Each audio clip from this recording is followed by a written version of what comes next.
Hello world, it's your man Joey, and welcome back to the Big Wrist Syndicate.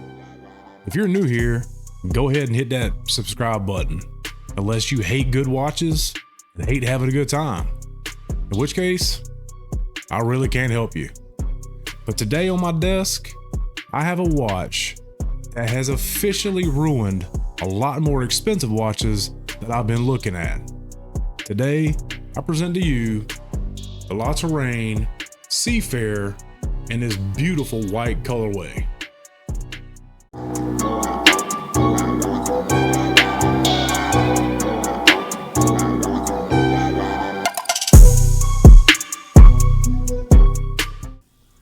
Now, before we get into the nitty-gritty specs that you nerds, myself absolutely included, crave, let's talk about that brand itself. Touraine isn't some faceless corporate conglomerate pumping out mass-produced garbage and slapping a fancy logo on it. It's a microbrand based out of North Carolina, USA, run by a guy named Dave. And let me tell you, Dave is out here doing the Lord's work. The name Touraine actually has some heavy heritage behind it. It's named after the SS Touraine, a French ocean liner that brought Dave's great-grandparents to America through Ellis Island back in 1893. So when you strap this on, you're not just wearing a piece of steel, you're wearing a tribute to a transatlantic journey, family resilience, and the American dream. And lucky for us, unlike some historical ships, this watch definitely won't sink. Let's talk specs and dimensions, because size matters. Don't let anyone in the comments section tell you differently. We're looking at a very healthy 43mm case diameter with a 51mm lug-to-lug length. But here's the absolute kicker. It's only 11.4mm thick. Wrapping this thing around my 9-inch wrist feels like it was custom forged by the watch god specifically for me.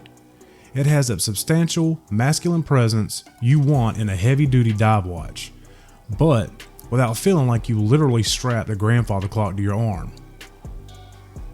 Let's dive into what I absolutely love about this watch, which, spoiler alert, is literally everything. Let's start with the face. The dial has this incredible texture heavily stamped with ocean waves and a subtle compass rose in the center. It genuinely makes you want to quit your day job, buy a boat, and become a pirate. The applied indices and the applied logo are beautifully finished, and that hit of red on the Seafarer text is just the right amount of pop on an otherwise incredibly clean dial. To give the dial that perfect symmetry we all obsess over, the date window is placed exactly where it belongs, right down at the 6 o'clock position.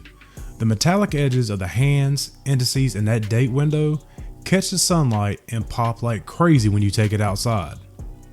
And speaking of the sun, if you're out catching some rays for a few hours, expect a full-blown radioactive light show when you step inside. This thing glows like Chernobyl. Seriously, the lume application on this is heavy duty and it lasts all night long. Unlike my ex.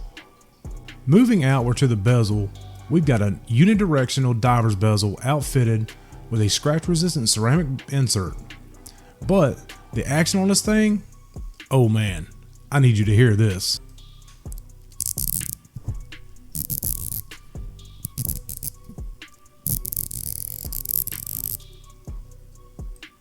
It is so precise and crisp, it sounds and feels like a bank vault safe locking and clicking into place. No mush, no backplay, just satisfying tactile perfection. Flipping the engine hood, we have a sapphire glass crystal on the front and an exhibition sapphire glass on the back. That is absolute top tier material usage for this price bracket. Powering the Seafarer is the workhorse Miyota 9015 automatic movement.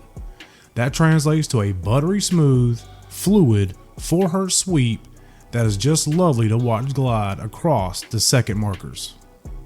Because Dave opted for the 9015, it gives the case that slimmer 11.4mm profile I mentioned earlier.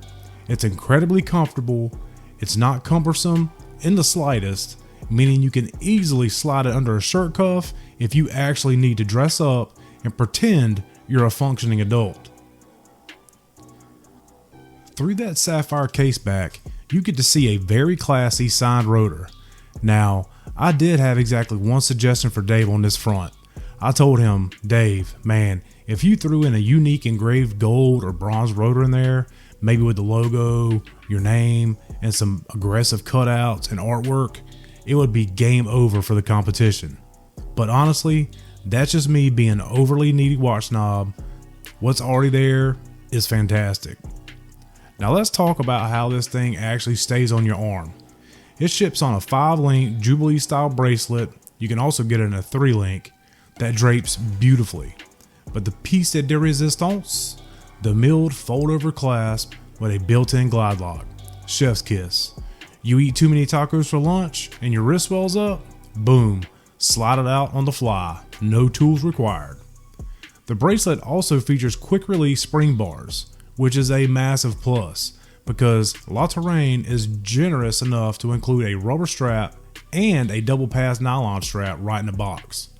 The Seafarer comes in 5 different colorways, but honestly, this white dial on the stainless bracelet is my personal favorite setup. To round out the ruggedness, it boasts 200 meters of water resistance, sealed tight by a signed screw-down case back and a signed screw-down crown. And let me tell you, that crown has enough aggressive knurling and grip to be easily manipulated even for my sausage fingers. So, it's time for the part of the video where I list my bitches and moans. You ready? Yeah, me neither, because there are absolutely none. Zero, zilch. This watch has everything I have ever begged for in my previous videos. It hits the Goldilocks zone with a great 43mm size, ultra wearable thickness, a high beat 4 Hz movement, a completely original dial with applied indices, a 6 o'clock date window, a flawless unidirectional bezel with ceramic insert, a sapphire sandwich, rock solid water resistance, and incredible straps. It checks every single box on the enthusiast checklist. To me, this is the perfect watch, period. At the asking price of $500, it is a borderline steal in a market where brands are charging triple for half the specs. In fact, I put my money, well, my skills, where my mouth is. I actually traded some photography work for Dave's website just so I could keep this exact watch. It has officially cracked my top 5 watches of all time. La Touraine is a growing microbrand and he only has so many units to share for reviews. So it's been an absolute pleasure to review this piece, and I am genuinely honored he chose me to look at it. Thank you, Dave, for trusting a small channel like mine. If you guys want one, hit the link in the description and go grab it before they're gone. Alright guys, that wraps it up for today's review. Let me know what you think of the Seafarer in the comments below. Y'all stay saucy, keep it funky, and I'm out. Peace!